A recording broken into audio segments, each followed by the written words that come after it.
What's up? What's up? Say, this your Rama shot a minute, you heard me? Welcome y'all back to Empyrean Preeminence Multimedia Productions. Gotta give all praise to the Most High, you heard me? The Father of Yahweh Shai, pre and post incarnate in the flesh, the Father of Abraham, Father of Isaac, and Father of Jacob. All praises, credits, acclamations is exclusive to the Heavenly Father. Let's talk about it, bro. Let's get right to the chase, you dig? Now that Kobe Bryant's dead, does that mean that the league is going to guarantee by rigging the LA Lakers and becoming the crown 2020 NBA champs? Because this is kind of like the subject that's circulating, the primary subject, which is of course is Kobe Bryant's demise, Kobe Bryant's unfortunate demise. Now, me personally, the NBA is rigged like a mug.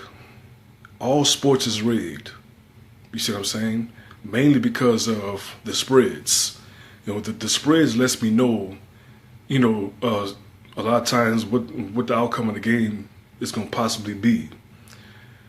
When I found out that, I'm a Saints fan, when I found out that the Saints were 7-point favorites to beat the Minnesota Vikings at home, I'm like, man, this is not good.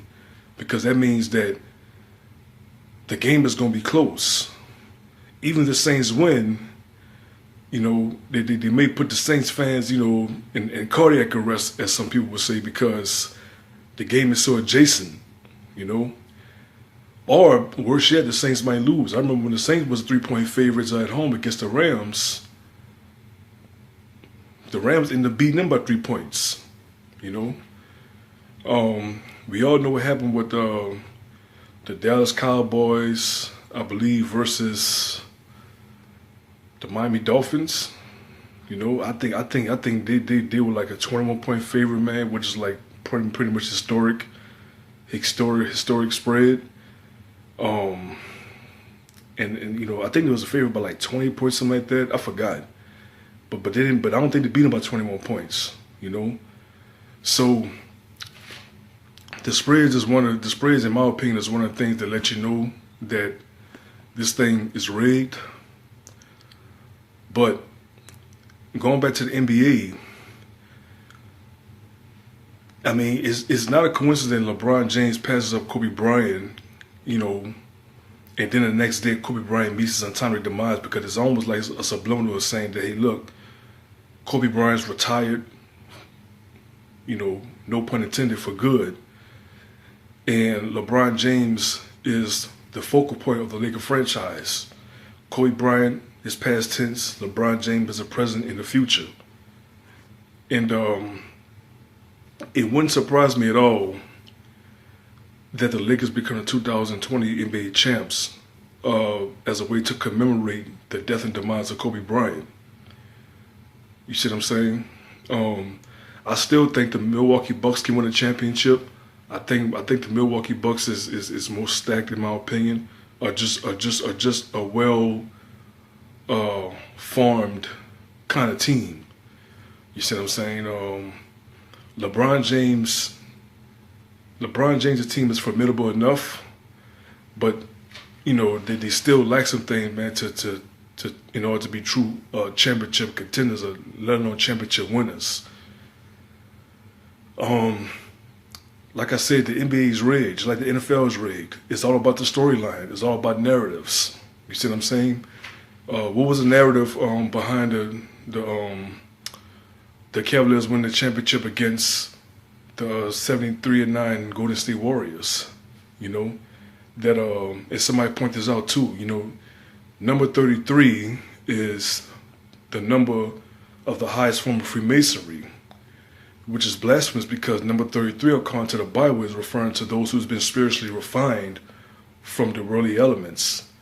You understand? When you read the book of Zechariah, chapter 13, verse 8, you heard me, it says that 2/3 of our people are going to cut off and perish. That's 66.6%. When you run off to the nearest 10 to 67%.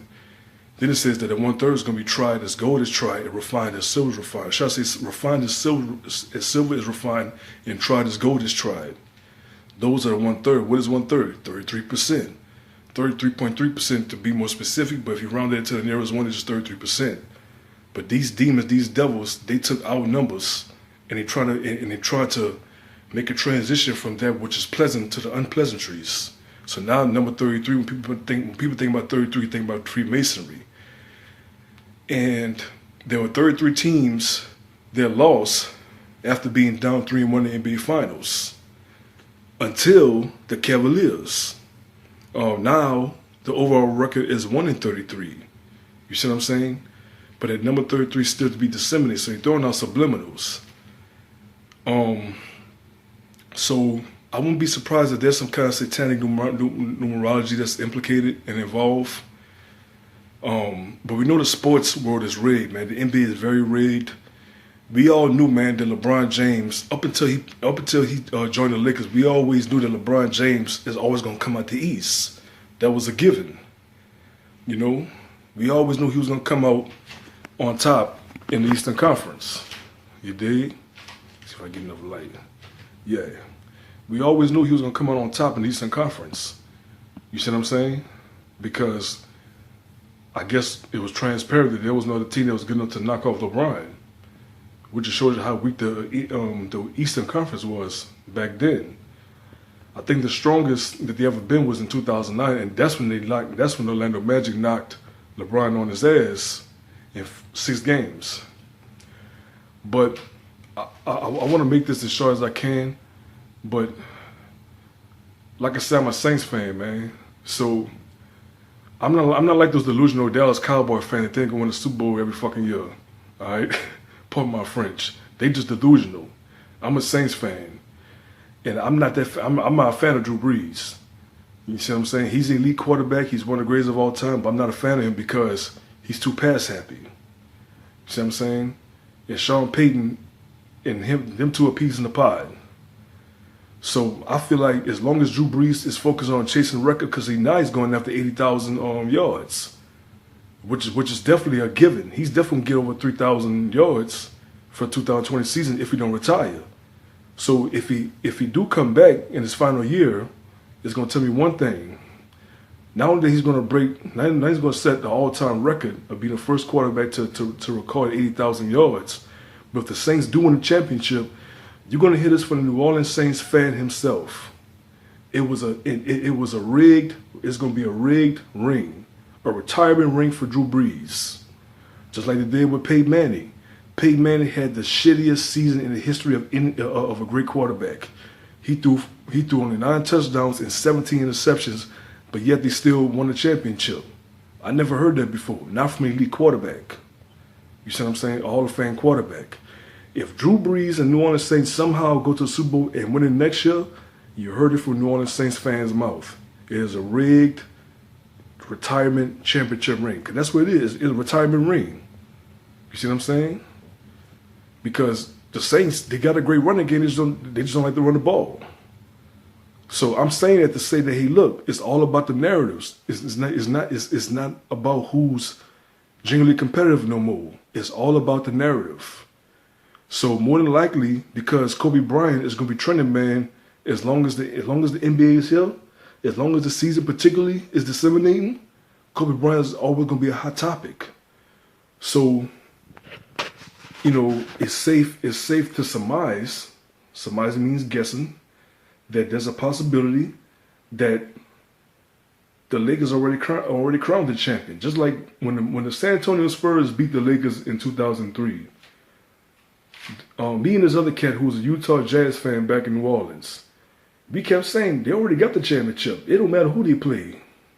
They play against America. We knew he was going to beat them. They played against New Jersey, who had a much better defense and a much better offense than the 2002 Nets team when they got swept by the Lakers.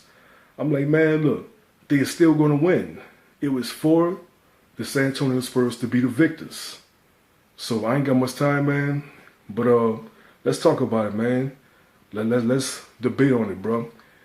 Will the league rig the LA Lakers and crown LA Lakers premeditatedly as the 2020 NBA champions? I personally think that's the case because of Kobe Bryant and his bigger than life presence. You dig? And I think ultimately that's going to resonate and it's going to echo into the NBA.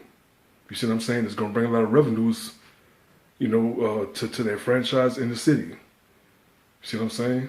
So that's my opinion on that, you heard me? And for that, I want to say stay tuned for more. Till then, shalom, shalom, peace.